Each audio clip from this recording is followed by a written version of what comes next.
ওম নমঃ শিবায়। আজকের মহাবাক্যের তারিখ 14 এপ্রিল 1967। বুদ্ধিমান বাচ্চারা, নিজেকে দেখতে হবে আমরা কত সময় স্মরণে থাকি। বাবাকে আবার রেজাল্ট বলা উচিত। যোগে থাকলেই কল্যাণ হবে, বাকি বকবক করলে কোনো কল্যাণ হয় না। বেশিরভাগ সময় দেখা যায় যে প্রদর্শনীর সমাচারও আসে, তো মূল কথা হলো বাবার পরিচয়ের। তার ওপরে পুরো নিশ্চয় না বসার কারণে বাকি যা কিছু বোঝাতে থাকে তা কারোই বুদ্ধিতে বসা মুশকিল হয়। যদিও ভালো ভালো বলে, কিন্তু বাবাকে চেনে না। প্রথমে তো বাবার পরিচয় হওয়া উচিত। বাবার মহাবাক্য হলো, আমাকে স্মরণ করো, আমি হলাম পতিত পাবন। আমাকে স্মরণ করলেই তোমরা পতিত থেকে পাবন হয়ে যাবে। এ হলো মুখ্য কথা। তো সর্বপ্রথমে চাই বাবার পরিচয়। এই বুদ্ধিতে বসে যে ভগবান হলো এক, সেই পতিত পাবন, জ্ঞানের সাগর, সুখের সাগর। তিনিই হলেন উঁচুর থেকে উঁচু। যদি এই নিশ্চয় হয়ে যায় তো ভক্তির যে বেদ শাস্ত্র রয়েছে অথবা গীতা ভাগবত রয়েছে সব খণ্ডন হয়ে যায়। ভগবান তো নিজে এসে বলেন যে আমি তো বোঝাইনি, আমার জ্ঞানী না। শাস্ত্রতেই রয়েছে ভক্তি মার্গের জ্ঞান। আমি তো জ্ঞান দিয়ে সদ্গতি করে চলে যাই। এরপর এই জ্ঞান প্রায় লোপ হয়ে যায়। জ্ঞানের প্রারব্ধ সম্পূর্ণ হওয়ার পর এরপর ভক্তিমার্গ শুরু হয়। ভক্তিমার্গের শাস্ত্র সব খণ্ডন করা হয়েছে। বাবার নিশ্চয় যখন বসে যাবে তখন বুঝতে পারবে যে ভগবানুবাচ ভক্তিমার্গের শাস্ত্র। জ্ঞান আর ভক্তি আধা আধা বুঝে নেয়। ভক্তিতে জ্ঞান হয় না। এই জন্য এই যে শাস্ত্র রয়েছে সব ভক্তি মার্গের সামগ্রী। এতে ভগবানুবাচ নেই।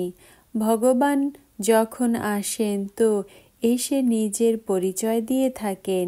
এও জানো যে অন্ধশ্রদ্ধা ভক্তির থেকে দুর্গতি হতেই হয়। এতে সব রয়েছে মিথ্যায় মিথ্যা, সত্য কিছুই নেই। কে বলে যে কল্প হলো লক্ষ বছরের? আমি তো বলি যে কল্প হলো 5000 বছরের।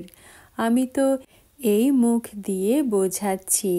তো সর্বপ্রথমে মুখ্য বুদ্ধিতে পৌঁছানো উচিত যে ভগবান কে। এই কথা যতক্ষণ বুদ্ধিতে না বসে ততক্ষণ বাকি বোঝানোর কোনো প্রভাব পড়বে না। সমস্ত পরিশ্রমই রয়েছে এই কথার ওপরে। বাবা আসেনি কবর থেকে জাগাতে। শাস্ত্র আদি পড়লে তো জাগবে না। পরমপিতা পরমাত্মা হলেন জ্যোতির স্বরূপ, কিন্তু তোমরা বাচ্চাদের আত্মা পতিত হয়ে গেছে, যে কারণে তোমরা বাচ্চাদের জ্যোতি অনুজ্জ্বল হয়ে গেছে, তমপ্রধান হয়ে গেছে। সর্বপ্রথমে বাবার পরিচয় না দেওয়ার কারণে যে পরিশ্রম আদি করে, ওপিনিয়ন আদি লেখায়, তা কিছুই কাজের থাকে না। এই জন্য সার্ভিস হয় না।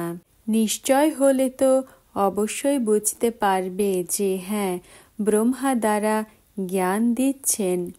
মনুষ্য ব্রহ্মাকে দেখে কতটা মুষড়ে পড়ে, কারণ বাবার পরিচয় নেই। এই শাস্ত্র আদি সব ভক্তি মার্গের মিথ্যা সামগ্রী। এই জন্যই মিথ্যা খণ্ড হয়ে গেছে। তোমরা বাচ্চারা এখন জানো যে ভক্তি মার্গ এখন অতিক্রম হয়ে গেছে। কলিযুগে রয়েছে ভক্তি মার্গ আর সঙ্গমে রয়েছে জ্ঞান মার্গ। আমরা হলাম সঙ্গম যোগী। রাজযোগ শিখছি দৈবিক গুণ ধারণ করে নতুন দুনিয়ার জন্য।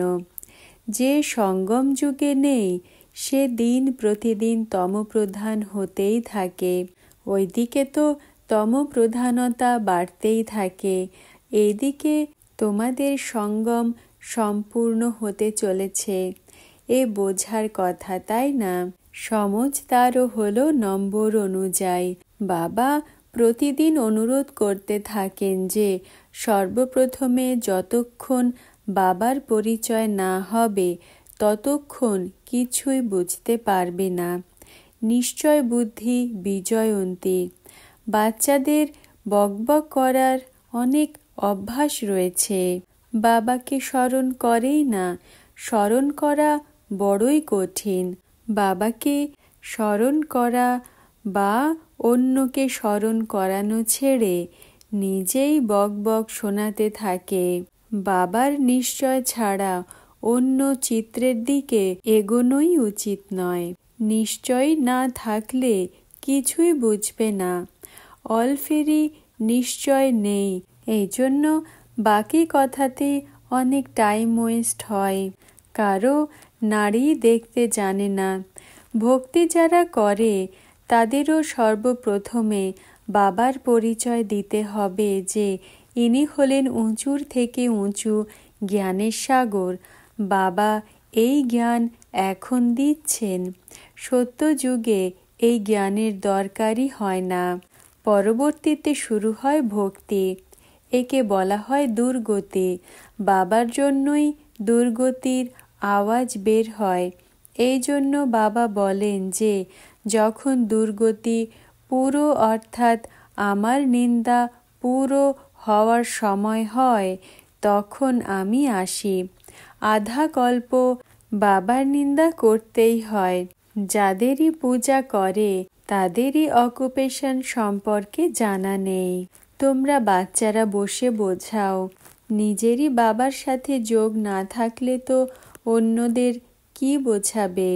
যদিও শিব বাবা বলে থাকে, তবুও যোগে না থাকলে তো বিকর্ম বিনাশও হবে না, ধারণাও হবে না। মুখ্য কথাই হলো এক বাবাকে স্মরণ করা।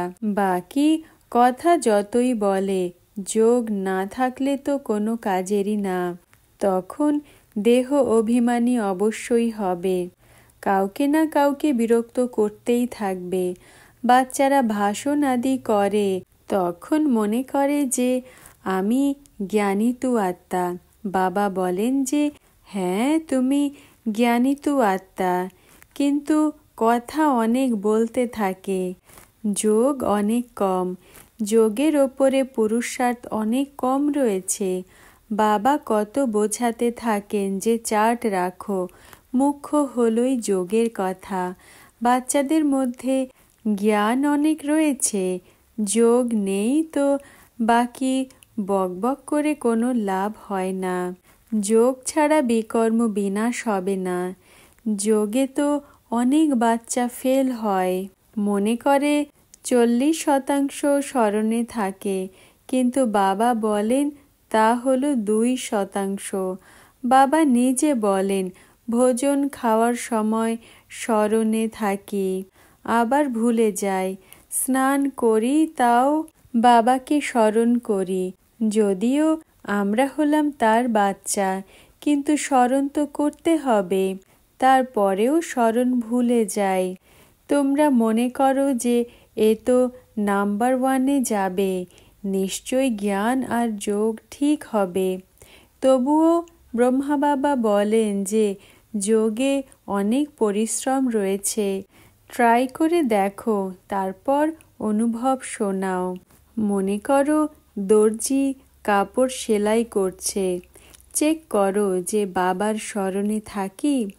অনেক মিষ্টি প্রিয়তম, তাকে যত স্মরণ করবে তো আমাদের বিকর্ম বিনাশ হবে, আমরা শতপ্রধান হয়ে যাব। নিজেকে দেখতে হবে আমরা কত সময় স্মরণে থাকি। বাবাকে আবার রেজাল্ট বলা উচিত। যোগে থাকলেই কল্যাণ হবে, বাকি বকবক করলে কোনো কল্যাণ হবে না। কিছুই বোঝে না। আলফ ছাড়া কাজই কি করে চলবে? এক অল্পকেই জানা নেই তো বাকি তো জিরো হয়ে যায়।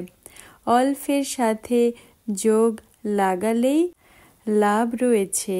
যোগ নেই তো সারাদিন সময় খারাপ করতে থাকবে। বাবার তো দয়া হতে থাকে, ওফ বেচারাদের কি পদ হবে। ভাগ্যে না থাকলে তো বাবা কি করবে। বাবা তো বারবার বোঝাতে থাকেন যে দৈবিক গুণ ভালোভাবে রাখো, বাবারই স্মরণে থাকো, বাবার সাথে লাভ হবে, তখনই শ্রীমতে চলতে পারবে। মহাবাক্যের শেষের অংশ পরবর্তী ভিডিওতে আপলোড করা হবে। ওম নমঃ শিবায়।